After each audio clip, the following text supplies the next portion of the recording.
Hi everyone, this is Terry Nazon, world famous astrologer, and today is Thursday, April 10th. The moon is in the sign of Virgo, which of course is nitpicking, analytical, and of course things get quite hectic when the moon gets into a mutable sign. And today, things could get hectic. The moon connects to the lunar nodes today, and you know that we have a lot going on in the sign of Pisces and the sign of Virgo where the south node is. So as the moon transits through the south node, things transpire. Things feel on hold, and then things transpire because this is like a karmic experience, let's say, or you're waiting for things to happen. I like to say that planets in the sign of Pisces or in the 12th house is like God's waiting room. So you're waiting for something to happen, or you're waiting on a mechanic, or you're waiting on a repair person, or you're waiting for a phone call. I know it seems odd, but that's the way it goes. And of course we have Venus, Saturn, the North Node, Mercury, and that fixed star, Shiat, all lined up in the sign of Pisces. And what does that mean? We all have to be super, super careful. Avoid accidents, avoid conflicts that could turn ugly, and of course, avoid road rage, right? Because you never know, who's going to react and how they're going to react. So we want to be extra, extra careful today.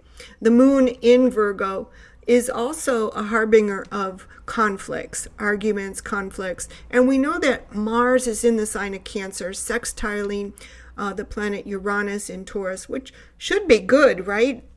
Should be, but it's not, because Mars doesn't like to be in the sign of Cancer, and Uranus doesn't like to be in the sign of Taurus. So that's sort of like opportunities where you're putting up with a situation.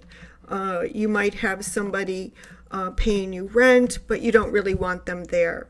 So it's sort of like halfway yes, halfway no, halfway good, halfway not so good. And so again, it says we're going to be careful. Then Jupiter is still in his retrograde shadow and repeating things in the sign of Gemini. Communications, talking, issues with cars.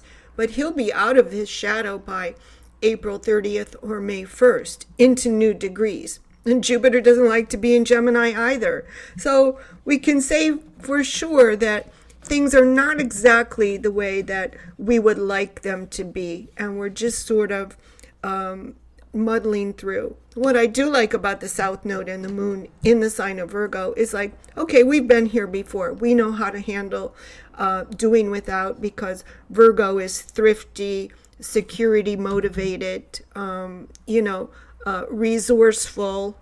And so we know how to handle things maybe from prior experiences, prior lifetime experiences, or even from when we all endured the COVID lockdown and had to deal with shortages. So it does have that feel of chaos a little bit. So, but I'm pretty sure that we're going to get through, and the second half of 2025 won't be as chaotic for whatever reason, because Uranus will be changing signs and Mars will finally be out of Cancer and moving into the sign of Leo, with just a little bit of a hiccup when Mars does oppose Pluto right at the end of the month, when Jupiter also comes out of his shadow. So again, we're going to be cautious with these planets. We're going to make do.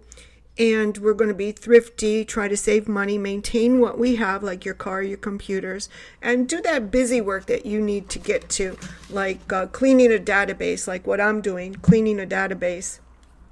And so if you get any emails from me today, just know that I'm cleaning my databases of any like extraneous information that's no longer needed or that needs to be purged. And I think that is a good way to deal with Mars in Cancer and the moon in Virgo.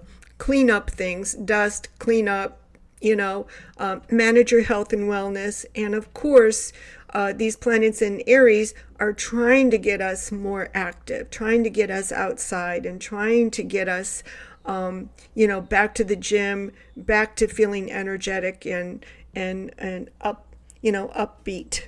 Well, that's all for now. Remember, you can always buy my books on Amazon.com. My 2025 horoscope guides are very useful. And you can subscribe, like, and share on social media everything that you read about me. Thank you.